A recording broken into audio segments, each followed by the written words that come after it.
räägime Pihlakodu kaasusest, aga kõigepealt igaks juhuks, kui keegi teist peaks olema alaealine või lihtsalt õrnema hingega inimene, siis järgnev teema ei ole sinu jaoks. Pane nüüd see video kinni, klikka mujale, annan sulle 3 sekundit selleks.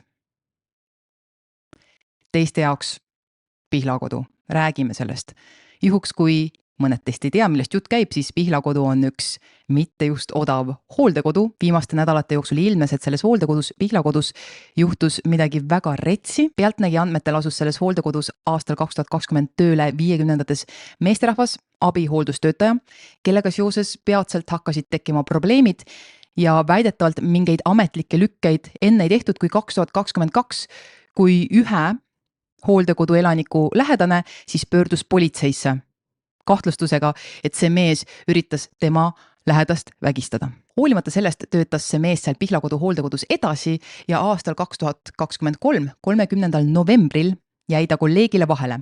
Üks teine meessoost kolleeg olevat näinud, kuidas see toimepanija on asumas kedagi vägistama. Meedia on seda kirjeldanud niimoodi, et mulle vähemalt jäi mulje, et see tunnistaja nägi seda kõike enne, kui vägistamine toimus. Nimelt kirjeldab meedia seda järgnevalt. Näiteks Eesti Ekspressi artiklis 9. aprillil on kirjeldatud seda nii.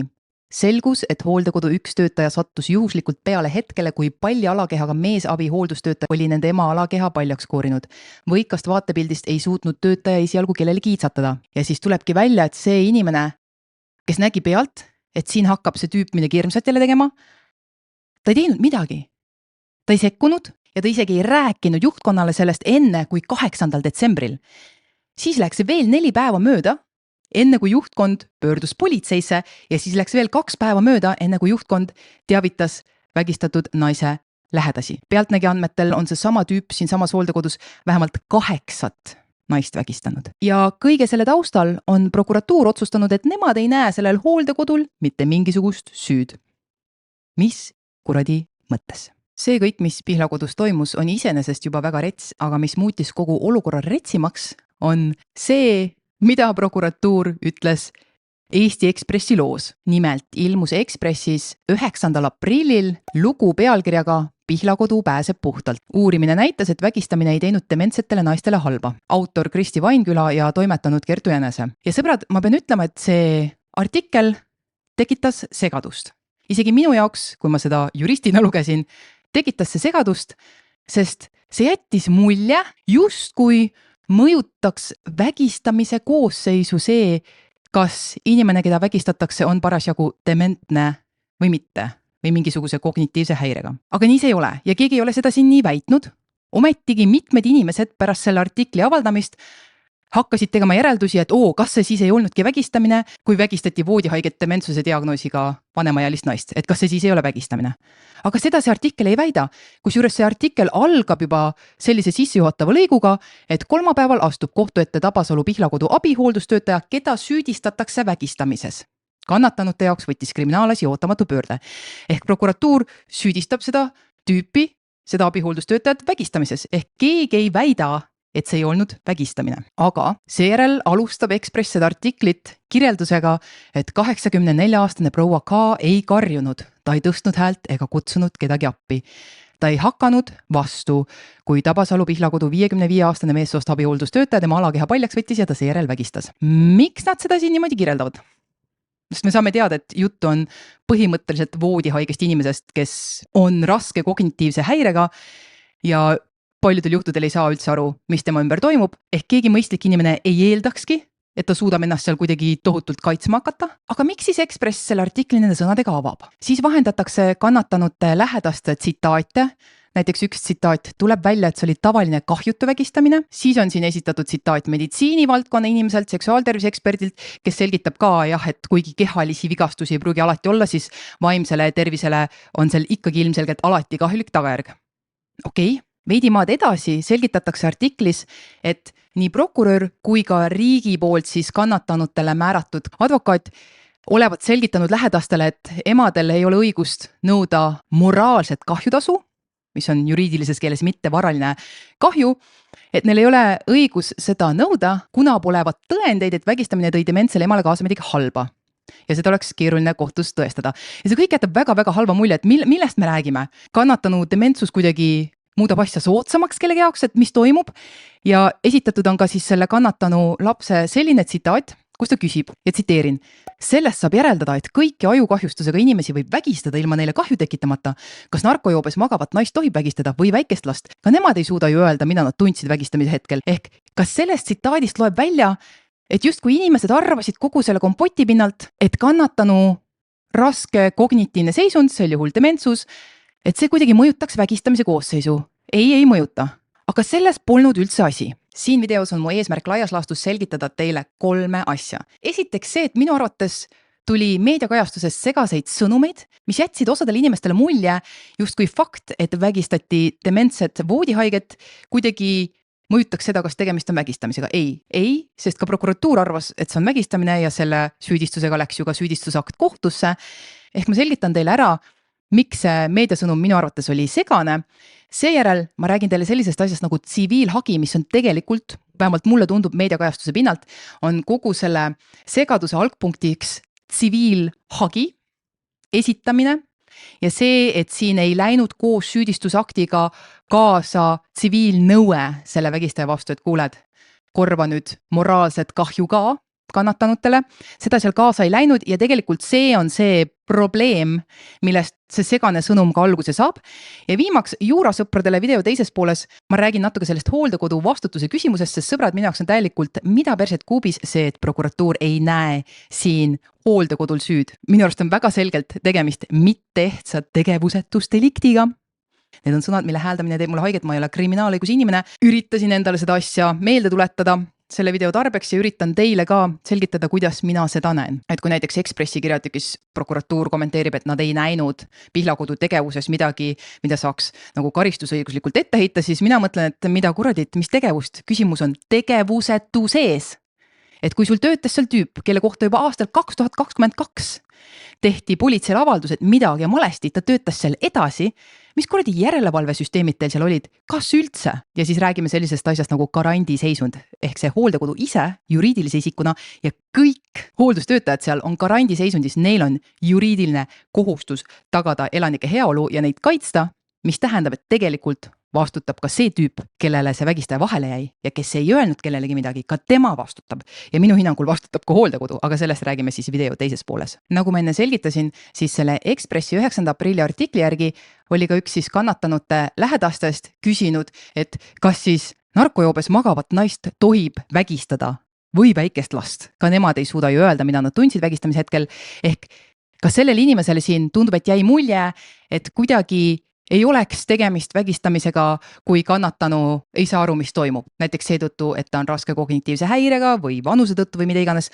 Aga seda ei ole siin keegi väitnud ja tervisekahjustuse tekkimine ei ole üldse vägistamise koosseisu element. Vägistamise mõiste annab meile karistusseadustiku paragrahv 141 lõige 1, panen juurde täpsustuseks lõige 1, ja selle kohaselt on esimene eeldus, et inimesega tehakse midagi tahtevastaselt. See, mis toimub, ei ole inimese tahe. Siin me võime siia linnukese panna, sellepärast, et me räägime raske kognitiivse häirega hooldekodu elanikest, kes lähedaste kirjelduse järgi sageli ei saanud üldse aru, mis toimub, mis tähendab, nad ei saaks sellist tahet üldse avaldada, mis on ka väga oluline hetk, sellepärast, et pealtnägija, ma ise ei jõudnud seda pealtnägija osa vaadata, aga ERR vahendab seda pealtnägija osa. Pealtnägija sisu vahendanud ERR-i artikli kohaselt olevat siis vägistaja väitnud, et kõik need naised ise tahtsid seda, aga sellises seisus inimene eelduslikult ei saagi sellist tahet väljendada. Ta on eelduslikult piiratud teovõimega, ehk igal juhul me räägime tahte vastaselt millegi toimumisest. Järgmine element on suguühtesse astumine. Ka sellele saab linnukese panna, sellepärast et arstlik ekspertiis kinnitab seda. Ja siis 3. on 2 alternatiivi, kas kasutatakse vägivalda. Seda siin meile teadaolevalt ei olnud, sest polnud vaja, sest me räägime põhimõtteliselt voodihaigetest. Teine variant on, et kasutades ära teatud abitud seisundit. Linnukese paneme teise alternatiivi juurde, et see vägistaja kasutas ära seda abitud seisundit. Meil olid kõrges eas raske kognitiivse häirega põhimõtteliselt voodihaiget patsiendid, kuigi osad neist olid ikkagi liikumisvõimelised, siis siin mõnel juhul on lähedased kannatanud kirjeldanud kui põhimõtteliselt voodihaiget, et ise ei tõuse enam voodist üles ja nii edasi. Ehk vägistamise koosseis on teadaolevate faktide pinnalt täidetud. Sellest pole küsimust.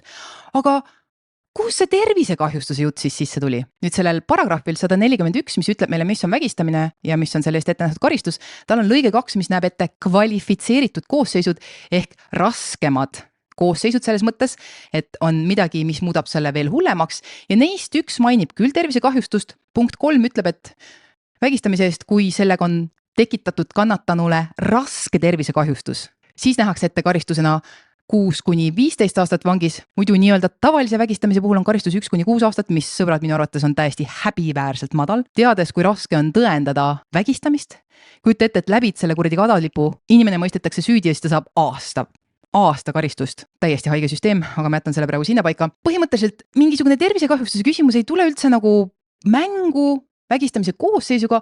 Okei, see kvalifitseeritud koosseis, et raske tervisekahjustus, aga selle Eesti Ekspressi artikli pinnalt ei tundu üldse olevat see küsimus, mille pärast siin nüüd tervisekahjustusest räägitakse, et räägitakse, et no kas vägistamisega kaasneb mingisugune mõõdetav kahju või mitte.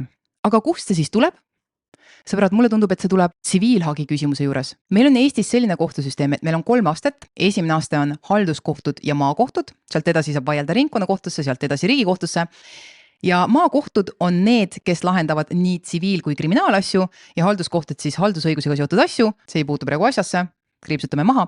Nüüd, kui proks saadab asja kohtusse arutamiseks, ta saadab süüdistusakti maakohtusse, siis on olemas selline võimalus nagu tsiviilhagi esitamise võimalus. Ja tsiviilhagi ongi, nagu nimi ütleb, tsiviilõiguslik hagi, eraisikute vaheline, kannatanu ka saab esitada tsiviilhagi, meil oli süüdistatav puudu, süüdistatav on siin, temaga tegeleb proks, aga põhimõtteliselt esitab kannatanu süüdistatava vastu tsiviilnõude, aga seda nii-öelda proksi vahendusel, et prokuratuur lisab selle tsiviilhagi süüdistusakti juurde ja siis üks kohtukoosseis sama asja raames lahendab ära nii siis selle riigipoolse kriminaalsüüdistuse ja samas ka selle tsiviilnõude nende osapoolte vahel. Nüüd samasuguse tsiviilnõude süüdistatava vastu saaks kannatanuga otse esitada ise maakohtusse, siis oleks tema nimetus lihtsalt hagi, sa lähed tsiviilkohtusse, esitad hagi teise inimese vastu, aga tsiviilhagil on mitmeid eeliseid. Esiteks on ta vähem kulukas riigile ressursside mõttes, sest sama kohus vaatab samad faktilised asjaolud üle, sest tsiviilhagi saab esitada sellise nõudega, et kui mingisuguse kuriteoga on tekitatud kahju, mida saaks tsiviilkorras ka nõuda. Sa saaks minna tsiviilkohtusse seda kahju nõudma, aga milleks dubleerida menetlusi, saad selle ühe menetluse raames ära lahendatud. Ehk ühelt poolt ta säästab siis maksumaksja ressursse, et ei hakka toimuma esimeses astmes 2 paralleelset menetlust, kus ühelt poolt siis menetletakse riigi süüdistust süüdistatava vastu ja siis kuskil mujal tsiviilasjaga tegelev kohtunik siis menetleb seda hagi eraldi, sest asjaolud ju kattuvad. See tsiviilhagi saabki põhineda sellel, et mingi süüteoga, mille toimepanemist või kuriteoga, mille toimepanemist riik süüdistatavale ette heidab, et sellega on ühtlasi tekitatud mingi kahju kannatanule, mida saaks kannatanu tsiviilkorras nõuda. Asjaolud on samad ja siin on ka eelised kannatanule. Esiteks tema saab tugineda nendele tõenditele, mida prokuratuur on kogunud, sest kui sa lähed tsiviilkohtus teise inimese vastu, siis sa pead kõik oma väited tõendama. Siin on sul kogu see kriminaaltoimik on sinu jaoks kättesaadav, saad tugineda kõikidele nendele tõenditele, mille prokuratuur niikuinii on juba kogunud ja teiseks teatud juhtudel on see ettevõtmine ka riigilõivu vaba, sest kui esitada teise eraisiku vastu hagi tsiviilkohtus, nii-öelda tavalises korras hagi tsiviilkohtusse, siis peab maksma sellist asja nagu riigilõiv. Riik võtab lõivu. Selle pealt tsiviilhagi puhul, mis esitatakse siis prokuratuuri vahendusel kriminaalmenetluse raames, üldjuhul on see hagi riigilõivu vaba, aga mitte alati. Teatud juhtudel siiski tuleb ka siin maksta riigilõivu. Ja nüüd siin Pihlakodu kaasuses juhtus niimoodi, et süüdistusaktile ei lisatud tsiviilhagi. Ja tekib küsimus, miks? Vägistamine on rets isiklike õiguste rikkumine. Kahtlemata tekib siin kannatanul õigus nõuda mittevaralist kahju. Minu arvates on see ilmselge, aga tuleb välja, et prokuratuuri arvates ei ole ja sõbrad, ma olen täiesti kuradi hämmingus, sest mina sattusin seda õiguskirjandust lugema just enne, kui see Pihlakodu artikkel tuli välja. Enne Eesti Ekspressi artikli ilmumist 9. aprillil olin mina lugenud mittevaralise kahju nõuete kohta seoses selle Tartu perverdikaasusega, kus pandi siis salakaamerad vetsu, inimesi filmiti salaja ja seal ma olin suhtluses riigiprokuratuuriga, kes väitis mulle, et mis kahjus siin põhimõtteliselt rääkida saab, et keegi kannatanutest ei maininud, et oleks kahju tekkinud, mingit moraalset kahju siin ei ole. Ja mina mõtlen, et mina mäletan kooliajast midagi muud ja vaatan õiguskirjandust, et proks peksab segast ja kujutage ette mu šokki, kui ma lugesin sama retoorikat vägistamiskaasuses, sest see Tartu salakaamerate kaasus, seal võib olla jah, prokuratuuril on raskem aru saada, et kujutad sa ette, et igasugune selline eraelu puutumatuse riive võib tõepoolest kaasa tuua mittevaralise kahju hüvitamise nõude. okei, ta on natuke selline pehmem kaasus selles mõttes, aga vägistamise puhul ajada sama sitta. Uskumatu. Nimelt on Eesti Ekspressi 9. aprilli artiklis esitatud sellised 3 lõiku, kus siis kommenteerib asja uurimist juhtinud prokurör Aarika Lepp ja siin on kirjutatud nii. Kuna kriminaalmenetlus on kinnine, ei saa Aarika Lepp rääkida detailidest, kuid tunnistab, et inimlikult saab ta kannatanute laste pahameelest aru. Nüüd on tsitaat temalt.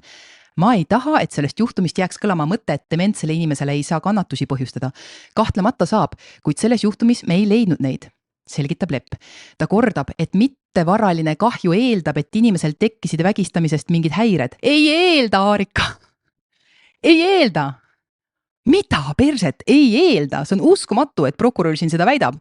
Sest see on vale. Ja siis on veel tsitaat lõpus temalt. Me ei saa laest võtta neid. Praegu me ei tuvastanud midagi, mis annaks aluse esitada moraalse kahjutasu hagi. Inimesed, see on täiesti vale jutt. Totaalne vale. See ongi põhjus, miks ma selle video täna üldse tegin, et te kõik teaks. Kui me räägime tsiviilhagist kriminaalmenetluse raames, kus on kedagi vägistatud, siis selleks, et mittevaralist kahju nõuda, ei pea tõendama mingit tervisekahjustust. See on täielik vale jutt ja minu parim pakkumine, miks Prox siin nii mööda paneb, on see, et see tsiviilhagi siin, mis esitatakse küll Proxi vahendusel, ta allub tsiviilõiguse reeglitele. Ta on samasugune loom nagu tavaline hagi, mis sa tsiviilkohtus esitad. Ta on lihtsalt teatud menetluslikud erisused siis seoses sellega, et ta esitatakse kriminaalmenetluse raames, aga ta allub tsiviilõiguse reeglitele. Inimesed, mulle tundub, et prokuratuur ei mõista mittevaralise kahjunõudega seotud tsiviilõigust. Ja ma esitan selle üldise väite sellepärast, et nagu ma ennist mainisin, ma nägin sama suhtumist riigiprokuröri poolt, kellega ma suhtlesin selle Tartu salakaamerate teemaga seoses. Ja nüüd vägistamise kaasuses hakatakse rääkima sellest, et ei ole alust mittevaralise kahju nõude esitamiseks. Vale. Täiesti kuradi vale jutt. Nüüd, kuigi tsiviilhagi nähtus kui selline on reguleeritud kriminaalmenetluse seadustikus ja allub teatud menetlusreeglitele, aga selle nõude sisu, et mida sa nõuad teiselt eraisikult, see allub tsiviilõigusele ja mittevaralise kahju puhul peame vaatama võlaõigusseadust. Võlaõigusseaduse paragrahv 128 ütleb meile, et millise kahju hüvitamist saab teiselt eraisikult üldse nõuda. Ja selle sätte esimene lõige ütleb, et hüvitamisele kuuluv kahju võib olla varaline või mittevaraline. Teine lõige täpsustab, et varaline kahju on siis eelkõige otsene varaline kahju ja saamata jäänud tulu. Otsene varaline kahju peaks olema üsna ilmselge, eks ole, mingi asi lõhuti ära, kaotsi läinud vara, hävinud vara väärtuse vähenemine ja nii edasi, midagi varalist. Nüüd see saamata jäänud tulu seaduse järgi on kasu, mida siis isik oleks saanud, kui siis kahju hüvitamise eelduseks olevat asjaolu ei oleks esinenud ja mittevaraline kahju, paragrahv 128 lõikes 5 on defineeritud nii. Mittevaraline kahju hõlmab eelkõige kahjustatud isiku füüsilist ja hingelist valu ning kannatusi. Hingelist valu ning kannatusi. Pange tähele, juba definitsiooni poolest ei hõlma mittevaraline kahju mingisugust kehaliselt mõõdetavat kahju. Ta räägib füüsilisest ja hingelisest valust ja kannatustest. Mis veelgi olulisem, eraldi on meil võlaõigusseaduses paragrahv 134, mis räägib mittevaralise kahju hüvitamise erisustest. Nüüd see 134 lõikes 2 ütleb, et isikult vabaduse võtmise, isikule kehavigastuse tekitamisest, tema tervise kahjustamisest või muu isiku õiguse rikkumisest, sealhulgas isiku au teotamisest tekkinud kahju hüvitamise kohustuse olemasolu korral tuleb kahjustatud isikule mittevaralise kahju hüvitiseks maksta mõistlik rahasumma. See muu isiku õiguse rikkumine kindlasti hõlmaks ka vägistamist. Isegi kui sellel ei ole kehaliselt mõõdetavat kahjulikku tagajärge, ehk sa ei näe mingit füüsilist vigastust. Isegi siis tuleb selle korral mittevaraline kahju hüvitada ja õiguskirjanduses, mis viitab siis omakorda Riigikohtu praktikale, on seda nii mustvalgelt kokku võetud. Ma tsiteerin nüüd võlaõigusseaduse kommentaaridest. Siin on selle kohta öeldud nii. Ka Riigikohus on tõdenud, et isikliku õiguse rikkumine kahjustab isiku psüühilist seisundit ja tegevust ning et mittevaralise kahju olemasolu selles tähenduses tuleb eeldada. Kuna isikliku õiguse rikkumise tagajärge, muudatuste tekkimist ja nende suurust inimese psüühikas ei ole võimalik objektiivselt mõõtega väljendada. Üsna ilmselge, et tsiviilõigus ütleb meile, et vägistamise puhul kahtlemata saab esitada mittevaralise kahju nõude. Eeldatakse, et isiku õiguse rikkumine tekitab mittevaralist kahju ja sõbrad, kui te teaks, mille eest seda mittevaralist kahju on välja mõistetud nende sätete all. Ma nüüd kõige uuemat seisu ei hakanud uurima, see pole tänase video põhipoint, aga siin on näiteks aastast 2019 selliseid näiteid, et isikule mõisteti mittevaralise kahjuna välja 1000 eurot selle eest, et hagejast tehtud fotot kasutati ilma hageja loata reklaami eesmärgil reklaamiseaduse rikkumine. Või näiteks 1000 eurot mõisteti inimesele välja selle eest, et korteriühistu avaldas ebaõigeid andmeid isiku võlgnevuse kohta üldkoosolekul ja trepikoja teadete tahvlil. Selliste asjade eest saab nende sätete alusel näiteks 1000 eurot aastal 2019. Inflatsioon on olnud metsik, nii et ma eeldan, et tänasel päeval oleks see suurem summa. Ma ei ole viimase seisuga kursis, aga fakt on see, et mittevaralise kahju tekkimist eeldatakse isikuõiguste rikkumise korral ja siis on meil prokurör, kes ütleb Eesti Ekspressile, ja see on Ekspressi sõnades siin, et ta kordab, et mittevaraline kahju eeldab, et inimesel tekkisid vägistamisest mingid häired. Ei eelda! Jumala eest, kurdi prokuratuur, millega te tegelete? Kas te võssi sätetest üldse midagi teate? Kas te kordagi olete õiguskirjandust vaadanud? Kuidas on võimalik? Ja ma olen hämmingus just sellepärast, et see on viimase 3 nädala jooksul teine kogemus. See siin on Ekspressi artikli lugemine, see pole mu vahetu kogemus prokuratuuriga, aga selles Tartu salakaamerate asjas riigiprokurör väljendab mulle sama, et nojah, siin, ma ei tea, filmiti Peldikul siin salaja, et mis mu moraalset kahju siin tekkida saab. Kuidas sa nii loll juttu saad ajada? See oli riigiprokurör, kes kirjutas mulle nii, et mis ma mingit moraalset kahju siin ei ole tõendatud. Ei peagi tõendama, sest seda eeldatakse. Ja riigiprokurör ajas mulle sellist paska ja siis nädal hiljem ma loen Eesti Ekspressist, et mingi teine prokurör räägib vägistamisjuhtumisest sama loll juttu. Ja inimesed, isegi kui nad ei vaataks võssi, ka nende oma maailmas, nende oma universumis on see täpselt sama selge. Ja ma selgitan teile, kuidas see ka nende universumis selge. Või peaks olema selge. Tuleme siis tagasi kriminaalõiguse planeedile, mis peaks olema prokuröride koduplaneet, ehk siin ei ole mitte mingisugust vabandust millegi mittearusaamisest. Võib-olla nad võlaõigusseadusega tuttavad ei ole, nad ei tea üldse, mis seal räägitakse. See selleks, aga nende oma maailmas on see asi minu arust sama selge. Alustame sellest, et kriminaalmenetluse seadustiku paragrahv 38 järgi, mis loetleb kannatanu õigused kriminaalmenetluses, on tsiviilhagi esitamine kannatanu õigus, mis praeguse loo kontekstis veel olulisem. Uurimisasutus või prokuratuur peavad inimesele seda selgitama. Lõige 4 ütleb, et uurimisasutus või prokuratuur selgitab kannatanule tema õigusi tsiviilhagi esitamise korda, tsiviilhagile esitatavaid põhilisi nõudeid, tsiviilhagi esitamise tähtaega ja selle möödalaskmise tagajärgi, samuti riigi õigusabi saamise tingimusi ja korda. Ehk proks, kui ta juhib menetlust, peab seda selgitama inimesele. Ja me just avastasime, et kurat proks ei saa ise ka aru, mida tähendab mittevaralise kahju nõue. Ja kui ma enne pakkusin, et võib-olla prokuratuur lihtsalt ei tunne tsiviilõigust, mis ei ole mitte mingi vabandus, aga oletame, et selles on asi, siis ka nende oma sätted tegelikult ütlevad meile, et ei ole vaja tervisekahjustust tõendada selleks, et mittevaralise kahju nõuet esitada. Nimelt on Kriimsis kriminaalmenetluse seadustikus ka eraldi paragrahv 38 prim tsiviilhagi kohta ja siin on lõige 4, mis räägib sellest, et millal on selle tsiviilhagi esitamine riigilõivu vaba. See ei ole alati riigilõivu vaba, aga lõige 4 ütleb, et tsiviilhagi läbivaatamine kriminaalmenetluses on riigilõivu vaba, välja arvatud tsiviilhagi mittevaralise kahju hüvitamise nõudes, kui mittevaralise kahju hüvitamise nõue ei tulene kehavigastuse või muu terviserikke tekitamisest või toitja surma põhjustamisest. Ehk tsiviilhagi esitamine on üldjuhul riigilõivu vaba, välja arvatud mittevaralise kahju nõude puhul, välja arvatud, kui see mittevaralise kahju nõue siis tuleb teatud sorti kuritegude toimepanemisest. Ehk kui on kehavigastus, muu terviserikke tekitamine või toitja surma põhjustamine, siis on ka mittevaralise kahju nõue riigilõivu vaba. See tähendab, et muude mittevaraliste kahju nõuete puhul saab neid küll esitada, aga tuleb tasuda riigilõivu. Nüüd, kui kriminaalmenetluse seadustik ütles meile ära, millal on tsiviilhagi läbivaatamine riigilõivu vaba ja jõudsime selleni, et praeguse seisuga, praegu kehtiva õiguse järgi mittevaralise kahju nõu oleks riigilõivu vaba ainult juhul, kui see mittevaralise kahju nõue tuleneb kehavigastuse või muu terviserikke tekitamisest või toitja surma põhjustamisest. Muu mittevaraline kahju ei ole riigilõivu vaba, see tähendab, tuleb maksta riigilõivu ja nagu öeldud, see tsiviilhagi muus osas allub tsiviilõigusele.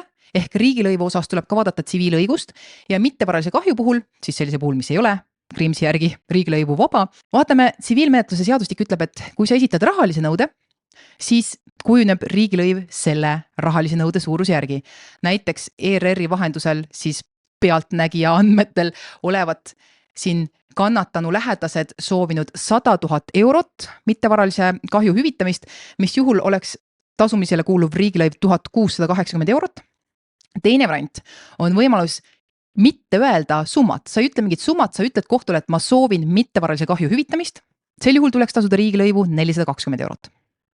Ehk see, kas kuriteoga tekitati kehavigastus või muu terviserike või siis põhjustati kellegi toitesurm, see määrab ära selle, kas sa pead riigilõivu maksma selle mittevaralise kahju hüvitamise nõude eest tsiviilhagi korras kriminaalmenetluses. Palju sõnu järjest, palun vabandust. Sellest sõltub see, kas sa pead maksma seda raha riigilõivuna või ei pea. Küsimus ei ole selles, kas see oleks vägistamine või mitte, vaid kas sa pead riigilõivu maksma, et sellist mittevaralise kahju nõuet esitada. Pihlakodu kaasuses see jäeti tegemata, tsiviilhagi ei esitatud ja mina saan ainult rääkida selle põhjal, mida meedia on kajastanud, sest ega minul asja materjalidele ligipääsu ei ole ja sealt ei nähtu, et arutelu oleks kiilunud sina taha kinni, et kas soovitakse või suudetakse riigilõivu maksta, sest nagu juba korduvalt öeldud, siin on Ekspressi 9. aprilli artiklis toodud prokuröri väide, et mittevaraline kahju eeldab, et inimesel tekkisid vägistamisest mingid häired ja see on täiesti vale. Nüüd seoses sellega, et miks teatud mittevaralise kahju nõuded siis keeldavad riigilõivu maksmist, siis seoses teatud muudatustega kriminaalmenetluse seadustikus ühest seletuskirjast leiab sellise põhjenduse, et põhjus, miks siis kõik mittevaralise kahju nõuded tsiviilhagi korras, eks, kui sa tahad proksi kaudu saata siis samale kohtule, kes arutab mingi kuriteo toimepanemist, saata oma eraõiguslik nõue selle süüdistatava vastu, kui sa tahad seda esitada ja mittevaralist kahju nõuda, miks ei ole alati riigilõivu vaba ja siin on selline selgitus, ma tsiteerin, seda eelkõige vältimaks alusetuid avaldusi kriminaalmenetluse alustamiseks ja kriminaalmenetluse koormamist põhjendamatute nõuete lahendamisega. Et sisuliselt, et igaüks iga asja peale ei tormaks menti lootusega, et siis saab tasuta mittevaralise kahju hüvitamiseks tsiviilhagi esitada proksi kaudu, mis okei, aga ma arvan, et Pihlakodu kaasus on väga hea näide sellest, miks see praegune kord on ajuvaba ja absurdne, sest riigilõivu vabastus eeldab, et siis oleks tekitatud kas kehavigastus või muu terviserike või põhjustatud toitesurm, mis on väga kitsas määratlus. Tegelikult, kui vaadata karistusseadustikku, kus need kuriteo koosseisud on ka kehtestatud ja mõelda, et kuidas võiks veel nagu piiri tõmmata, et mis ikkagi peaks olema riigilõivu vaba ja mis mitte, siis vägistamine liigitub karistusseadustikus isikuvastaste süütegude alla. Sinna kuuluvad ka tapmine, mõrv, raske tervisekahjustuse tekitamine, abita jätmine, raseduse tahtevastane katkestamine, igast sellised isikuvastased süüteod ja tegelikult, kui sa vaatad seda süütegude nimekirja, need ongi räiged teod, mida seal kirjeldatakse, seal 9. peatükis karistusseadustikus ja tegelikult inimlikult oleks loogiline, et kõikide selliste tõsiste isikuvastaste süütegude puhul oleks mittevaralise kahju nõue vabastatud riigilõivust, sest kui sa vaatad seda nimekirja nendest isikuvastastest süütegudest, siis need on päris tõsised, kuigi siin on ka nii-öelda pehmemaid asju nagu ähvardamine, siis minu isiklik hiljutine kogemus näitab, et ähvardamisel on ka väga kitsad piirid, ehk inimesed võivad sulle igasuguseid rõvedusi kirjutada ilma, et need kvalifitseeruks ähvardamiseks, ehk see ei ole niisama mingisugune paljasõnaline ähvardus, mille alusel saaks üldse kriminaalmenetlust alustada, ehk ka siin on see lävend piisavalt kõrge, et tegelikult oleks mõistlik see riigilõivu vabastus siduda kõikide isikuvastaste süütegudega, sest tsiviilõigus ütleb selgelt, et kahju tekkimist eeldatakse, mittevaralise kahju tekkimist eeldatakse. Ehk võttes selle kõik eelneva kokku, mida ma soovin, et kõik teist siit videost kaasa võtaks, oleks teadmine, et kui sina või keegi su lähedane langeb kuriteo ohvriks ja kui sellega kaasneb füüsilist või hingelist valu ja kannatusi, siis sul on õigus esitada tsiviilhagi kriminaalmenetluse seadustiku mõttes. Ja selle hagi esitamiseks ei pea tõendama, et sul on tekkinud mingisugune füüsiliselt mõõdetav tervisekahjustus sinu isiklike õiguste rikkumisest. Ja sellise juhtumi puhul nagu vägistamine, mis on ikka väga rets juhtum, igal juhul on sul õigus esitada mittevaralise kahju hüvitamisnõue. Paraku jah, kehtiva õiguse järgi sa pead siis ka tasuma riigilõivu, kui sa ütled, et kohus lihtsalt määraks oma äranägemise järgi õiglase hüvitise, sa ei pane mingit summat kirja, mida sa nõuad, siis sa maksad 420 eurot riigilõivu. Kui sa küsid mingit summat, siis võib-olla, et pead rohkem maksma riigilõivu. Kas see peaks nii olema? Minu arvates mitte.